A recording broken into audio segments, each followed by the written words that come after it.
The WNBA Draft went down last night, and the league has announced some major news involving the way teams are going to travel this season. So we've got our New York Post sports reporter and Connecticut Sun MC Jenna Lemoncelli here to talk about the draft and give us an update with the league. Jenna, I see you with the jacket on. Okay, you're official.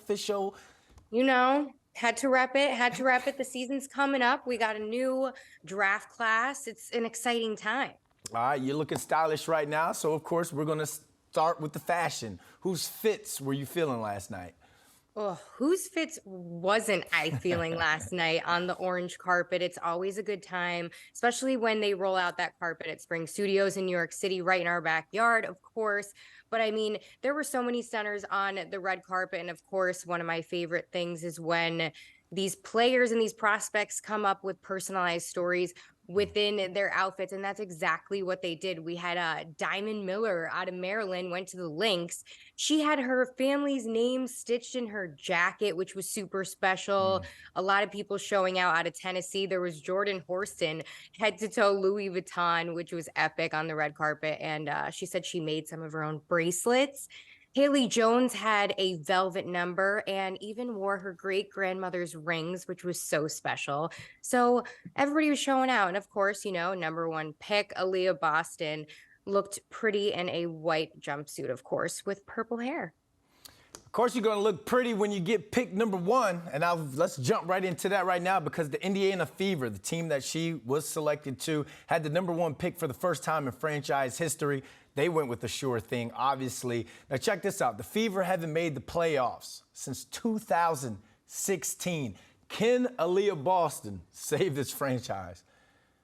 Yes. I mean, that's the easy answer. If there's one person in this draft class that it was unanimous about, this number one pick was no surprise.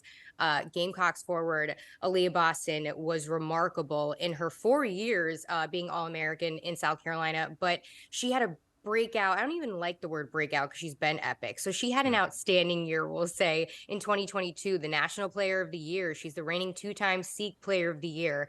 I mean, outstanding 6'5" forward. She can do it all. Great two-way player, outstanding rim protector.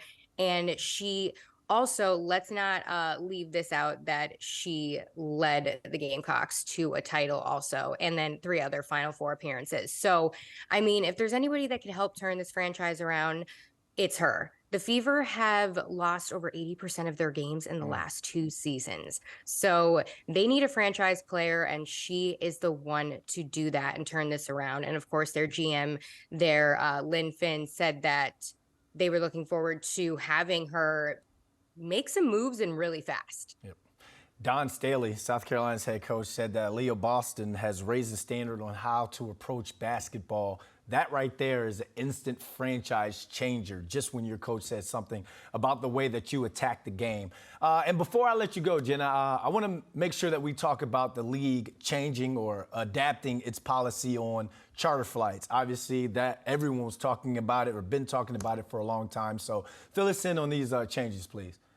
Yeah, absolutely. The WNBA is going to be chartering flights now for the entirety of the playoffs, and then when teams have back-to-back games. Now, again, players have been advocating for this. This subject is not new whatsoever, but this is a huge step in the right direction. And of course, you know, the end-all be-all would be having charter flights entirely. But this is huge because WNBA Commissioner Kathy Engelbert has said that, you know, one of her main goals is to enhance the player first experience. And this is a move in that direction ahead of this new season. So this is going to be pretty special because as we saw last season, the WNBA chartered flights for the entirety of the finals. So now in the postseason, these teams are going to get to travel more comfortably, which means they're going to have more time to focus on practice, film, treatment, recovery, and so many more things to really focus on the game and make changes for their teams on the floor as opposed to kind of suffering off the floor with their travel.